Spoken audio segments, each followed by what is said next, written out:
Okay, we're totally not going to overreact to Pitt signing a 6'7" Bosnian wing who can shoot. We are totally not going to overreact to Pitt signing a 6'7" Bosnian wing who can shoot. We are not going to overreact to Pitt signing a 6'7" Bosnian wing who can shoot.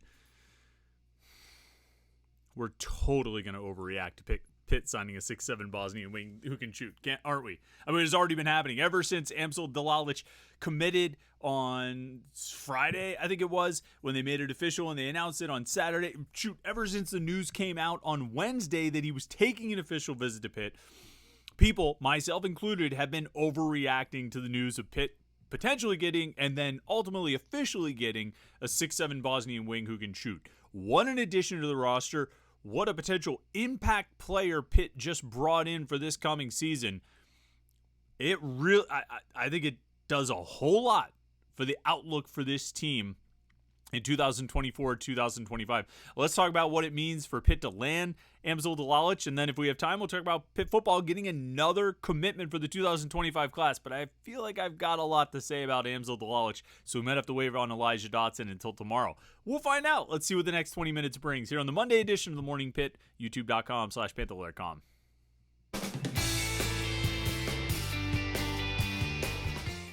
Little flashback humor. You like that?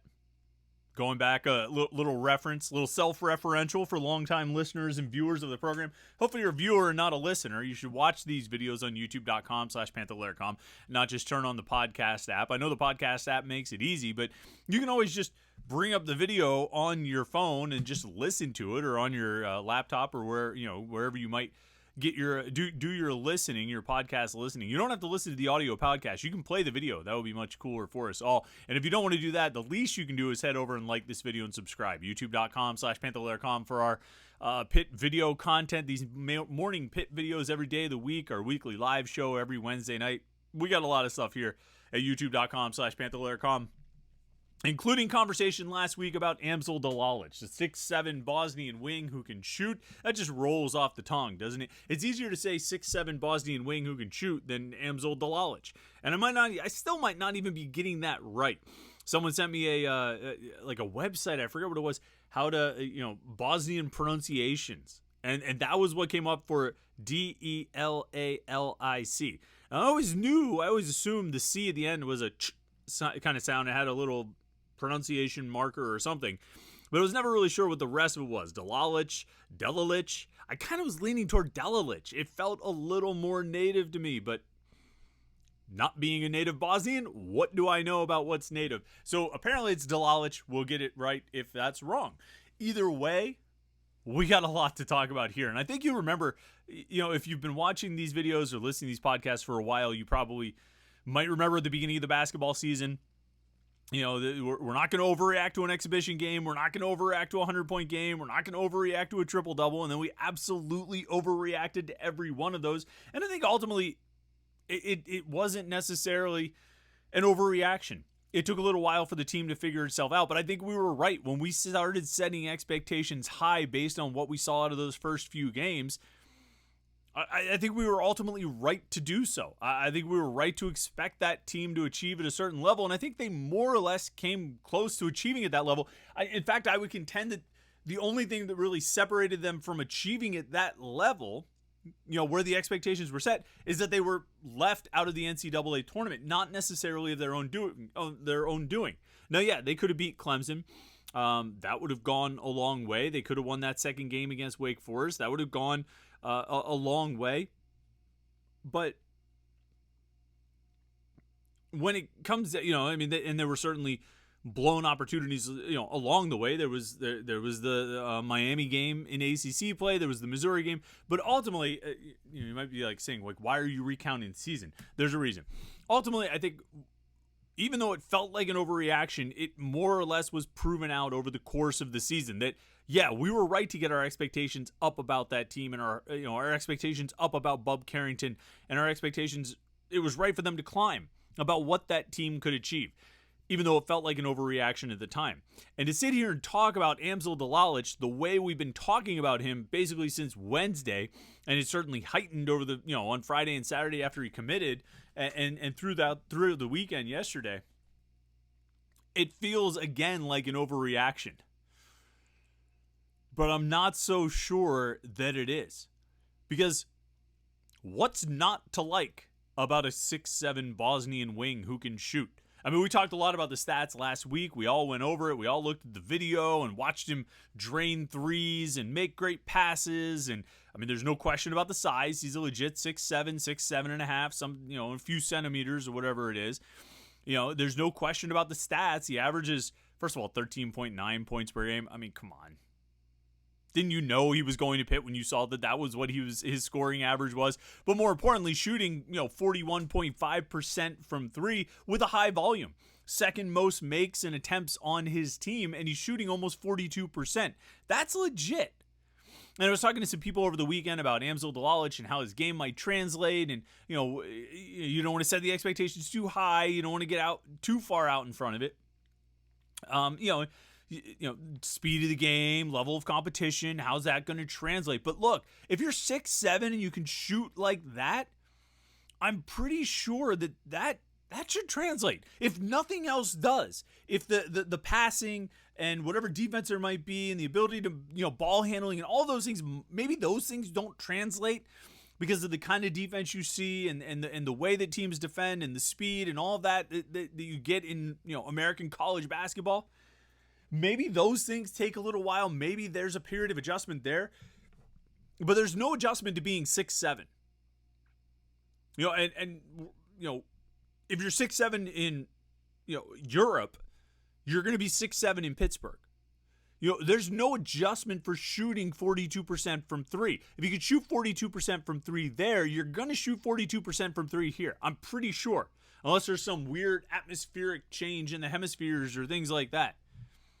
But watching Three Body Problem really gets into, altering the physics and whatnot. So unless there's something that happens, I don't know if you've seen that show on Netflix. It's been out for a few months. I'm just getting caught up in total sci-fi stuff. But unless there's something like that, where we've got super protons that are, altering the nature of science as we know it, I'm pretty sure a guy who can drain shots like that in another continent can do it right here.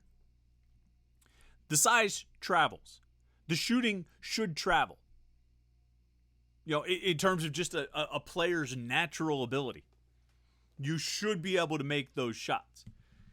And so as I sit back and I say we're not going to overreact to it, how can we not?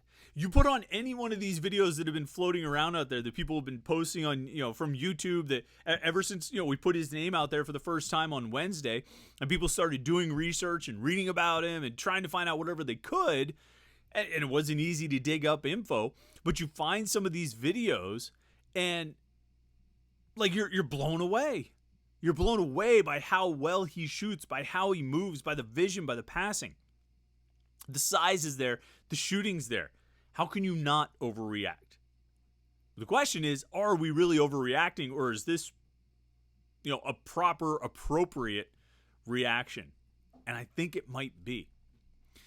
Amsal Delalic answers two big questions for Pitt. Two of the biggest things that we've been talking about, I think, throughout the offseason, before they got Cam Corrin and Damian Dunn, and since they added Cam Corrin and Damian Dunn. Before they got those two guys, you talk about biggest needs from the transfer portal. Once you started losing a few guys, you knew Blake was gone, Federico went into the portal. You start getting a sense of what your core roster, your returning guys are going to look like, who you're going to have. One of the biggest needs was at center. And I think one of the biggest needs was at center even before Federico went into the portal. I think Jeff Capel would tell you that and he did. He told us that as far back as the game when Pitt played Florida State, as they were doing the scouting, they were hearing rumors that Leonard Hamilton might retire, and if that happens, guys are going to go into the portal. And as they were doing the scout for Florida State, they were saying, Jeff Capel was saying, look, if Leonard Hamilton retires and this Corrin guy if Cam Corrin goes into the portal, he is our number one guy. He is the guy we want to get. Right? So even then, it was clear that center was a priority. Right? And we knew that. And then we also talked about the power forward spot being a priority in the transfer portal. So they go get Cam Corrin to fill that need at center. Federico or no Federico, there was a need there, and Cam Corrin filled it. And then they add in Damian Dunn, who just fills out the backcourt depth just so well. I don't want to say perfectly because that feels like an overreaction, but he just fills it out so well, where you've got Jalen Lowe ready to explode as a star guard in the ACC. Ishmael Leggett ready to fight tooth and nail to get away from, he doesn't want to repeat his sixth man of the year. He wants to be in the starting lineup, but he's going to fight like crazy to get there. Brandon Cummings coming in as a true freshman, and you're like, wow, this guy looks like he's going to be really good in his first year. And then you add a veteran guard who was a priority target a year ago, who went to Houston and played for a winning program and learned a whole lot about defense and toughness, and you add that guy to fill out the guard depth, forget about it. Like, your backcourt is now legit, and you've got a legit center. Just need to kind of fill in on the wings. Now, I think the Pitt coaches would have been satisfied. They would have been content to go with Zach Austin, Guillermo Diaz-Graham, and Jorge Diaz-Graham at those two spots, with Austin primarily at the 3, Guillermo primarily at the 4, and Jorge playing a little bit of both. In addition to Guillermo occasionally playing some 5, and Papa Conti moving in at the 5, coming back after his injury. I think they would have been okay with that. They weren't 100% on it, but I think they were okay with it. Like, I think they wanted to add to it. They felt like they could have improved it, but if that was where they ended up, I think they would have been okay. I think they would have believed had confidence about that roster. But then they go and do this. And they bring in a guy who fills, you have now completed your depth at the wing. And when I say the wing, I'm talking about the 3 and the 4, because while they're not entirely interchangeable, certainly on defense there's some distinction there, but I think on offense, when Pitt has the ball, those two spots are sort of interchangeable. They ask them to do a lot of the same things, and with the right type of player, they could play either one of those. That's why Jorge could play the 3 or the 4. Zach Austin maybe could play the 4. I don't think they've done that as much as fans have suggested it. But it's a possibility that it exists. Amsel Delalic, he could play the 2. And he certainly could play the 3 or the 4. And now you've filled out the rotation with 4, I think, legitimate players of varying ability and talent to fill those 2 spots. So you've got your full backcourt depth. Now you've got 4 guys at the wing spots, and you've got center depth. You're too deep at every spot. Too deep at every position. With good players. With good players.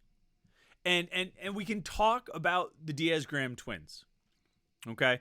I think part of the conversation, always, ever since they arrived, part of the conversation has been they need to add strength, they need to get bigger, they need to get stronger, and all that kind of thing. But another part is that they need to find the right role. And I think that's been an ongoing process. And to some extent, this past season, I think, was a lost year for Jorge. Jeff Capel said as much, that he was never really healthy. And so it was a lost year for him, a lost year for his development, a lost year for his strength growth, a lost year for him finding a role, right? But both of those guys have needed to find a role. And I think Guillermo found something of a role as the 5 and a stretch 5, but I really think the coaches believe that he could find a home at the 4 and play out there, even potentially being a starter. Again, if they didn't add anything else, being a starter at the 4, where I think they believe he could keep up his shooting, still shoot 40% from 3, and be an effective player in that role. But you add Delalic now, and in addition to playing even potentially like the 2, I think his handle looks like it might be good enough for that. Although that might be a bit of an overreaction. We might have to wait and see on that one. Definitely could play the 3 or the 4. Whether he's backing up Zach Austin, starting ahead of Zach Austin, starting ahead of Guillermo Diaz-Graham, backing up Guillermo Diaz-Graham, subbing in, playing 25 minutes or 30 minutes or 20 minutes or whatever it may be, in place of those guys, next to those guys, sliding into the 4 and playing in between Austin and Guillermo moving down to the 5. There are all kinds of lineups that Jeff Capel can put out there. and throwing in a guy who's 6'7", who shoots 42% from three with volume. And I don't think that part should be overlooked. I mean, we're talking about volume. I mean, the Pitt coaches believe Cam Corn can be a threat from outside. He's shot like 5 threes in his whole career or something. I mean, it's more than that, but it's a very small sample size. It's not a small sample size with the 6'7" Bosnian wing who can shoot. If it was a small sample size, I would not continually refer to him as the 6'7" Bosnian wing who can shoot. I would refer to him as Amsel Delalic, a 6'7" Bosnian wing who potentially could develop an outside shot or potentially could be a threat. Enough of a you know what I would say? He could be enough of a threat that defenses have to guard him out to the perimeter. That's what we're saying about Cam Corn. Is that he could be enough of a threat that defenses have to guard him out to the perimeter, because nobody had to guard Federico out to the perimeter, right? Nobody had to chase him out there. I mean, you saw it. Guys were standing like 4 feet, 5 feet inside the 3-point line when Federico was standing standing at the top of the key. Well, that's not the case with Cam Corn. He might be enough of a threat there to have a little bit of gravitational pull and draw guys out. That's what I would say if we were talking about a small volume guy, a small sample size. That's not the case with Amsel Delalic. He is a shooter, and he's got the volume and the percentage to back it up. And the two things that I think after the additions of Cam Corn and Damian Dunn, the two things that fans said they needed the most, and probably the coaches felt like they needed the most, is depth at the wing and shooting.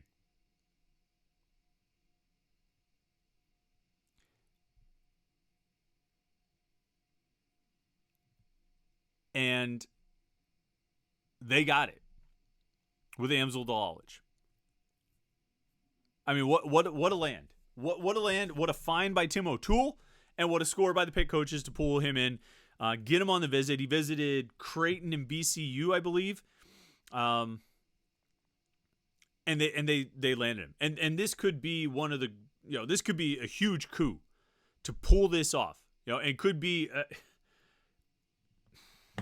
Here we go with the overreaction. Look, we got like 2 minutes left. I should just spend the next 2 minutes overreacting, because I tell you what, that's how I'm sort of feeling about this ad for Pitt, is a major overreaction, because this addition, bringing this piece onto the roster, this player onto the roster, could be the tipping point that turns this team, which I think was going to be pretty good, into a team that could be really good. A team that could flirt with the top 25, hang out inside the top 25 for most of the season, into a team that should be in the top 20 or top 15 for most of the season. Could take this team from being what I think was actually going to be a pretty decent offensive team into an absolutely deadly offensive team, providing that shooting threat from outside, along with Guillermo Diaz-Graham as another 40% shooter from outside.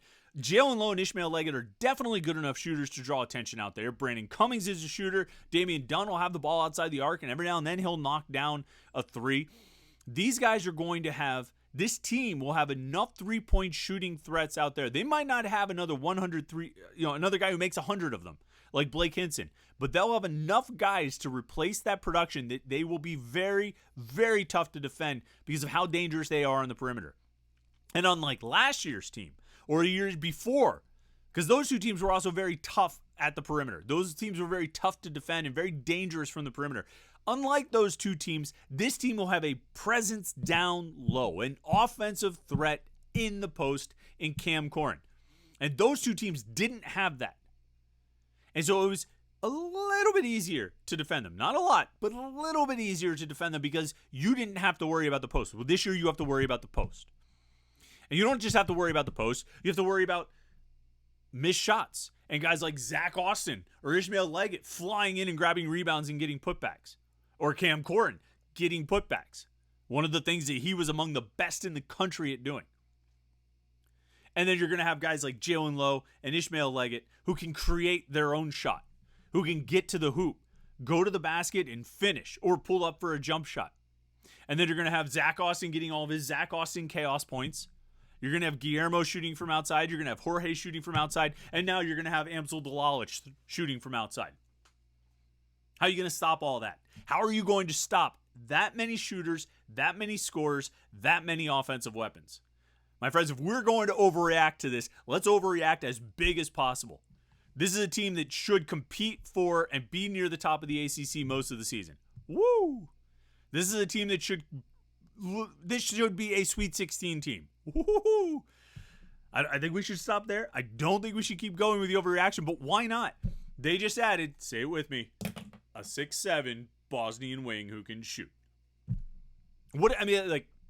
Bring it back to reality just for a second. They needed depth at depth in the wings, depth in the 3 and the 4, and they needed shooting. And with one guy, one international prospect, they got both. To go with a guy who should be one of the best point guards in the ACC.